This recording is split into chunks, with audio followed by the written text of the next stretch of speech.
I wish more people knew about this price channel trading strategy, and the ones that do know it, they trade it incorrectly. But today, everything changes. You will learn how to correctly identify and utilize these channels for maximum trading success. Plus, I'm going to show you a proof with an actual trade I placed using the exact same method. So without further ado, let's begin. Any trader will tell you that identifying trends in the market is key to making profits. So the price channel trading strategy is a smart way to spot these trends and potential price breakouts and bounces within a given period. So it doesn't matter whether you're a scalper or a day trader, this channel trading strategy will fit all of your needs, allowing you to make profitable trades. But before we discuss the entries for buy and sell positions, we must understand what is the price channel pattern and what makes a good and reliable one. So think of a price channel as a clearly defined path on a chart marked by two trend lines running parallel to each other. So the upper line stands as a resistance like a ceiling, while the lower line acts as a support similar to a floor. Now the price action is like a dancer moving smoothly within these two boundaries. And if you're thinking about trading inside the price channel pattern, the distance between the two trend lines must be sufficiently large. So in this instance, you should buy at the channel support level and sell at the channel resistance level. However, I have to say that the price channel breakout provides the best trading opportunities, and here's why. It signifies the price crossing the usual boundaries, either jumping above resistance or diving below support. And this change often leads to larger price movements in the breakout direction, offering traders the chance to secure more substantial profits. Now, depending on the direction of the underlying trend, the price channel may be categorized into three main types. An ascending price channel, also known as a bullish channel, is created when a currency pair's price is stacked within an upward sloping trend line, consistently making higher lows and higher highs. So this type of channel is a strong indicator that the pair is on an uptrend and the value is likely to continue its ascent. Now, a descending price channel, also known as a bearish channel, forms when the price of a currency pair perfectly fits within a downward sloping trend line, consistently reaching lower highs and lower lows. This channel is a reliable indicator that the currency pair is in a downtrend and the price will continue to fall. And of course, a horizontal price channel appears when a currency pair's price swings back and forth between a defined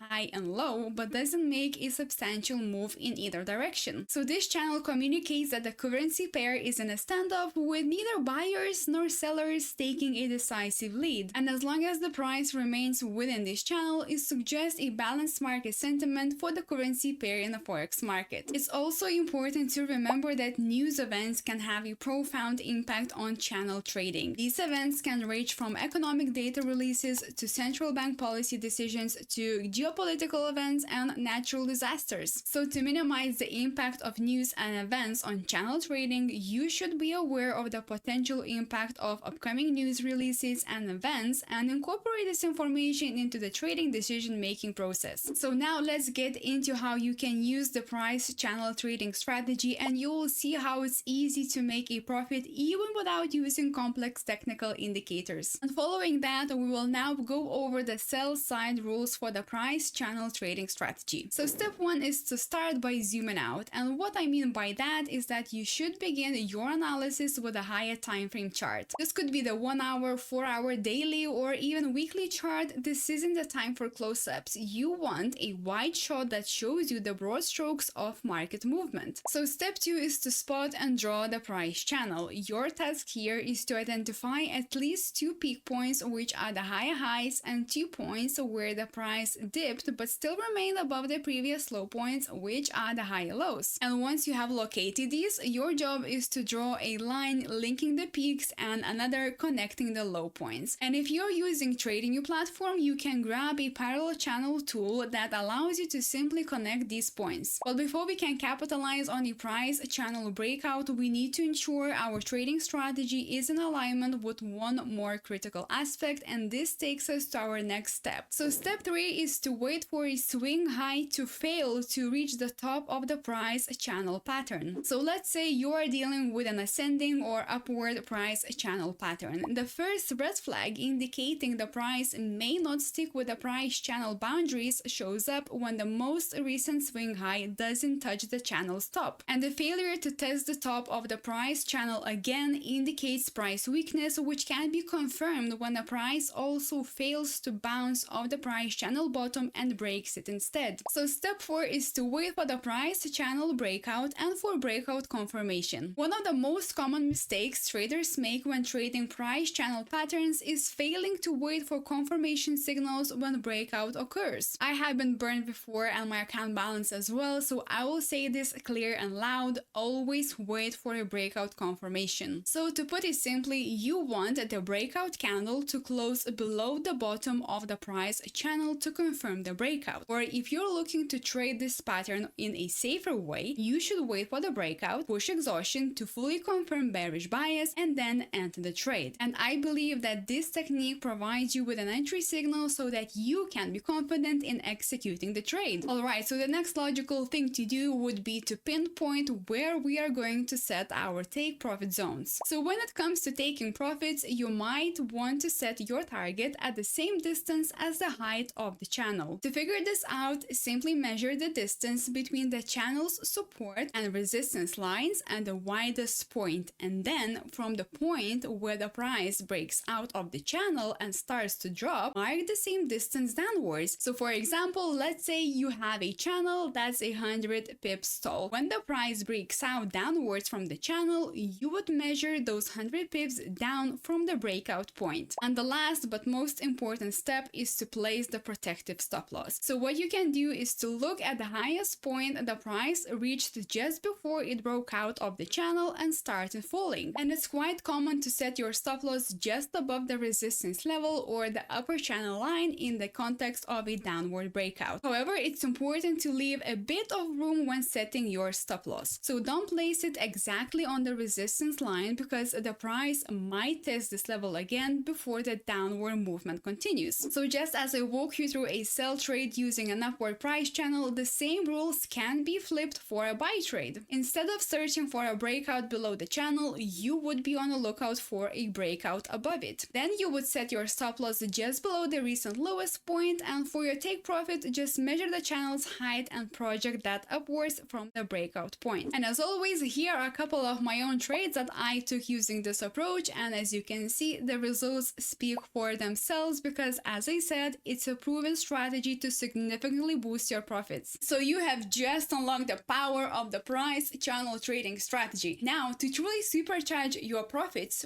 why not to put it to the test? In fact, I have created a step-by-step video guide on how you can backtest a trading strategy to ensure it's a good fit for you, and you can watch it by clicking this video over here.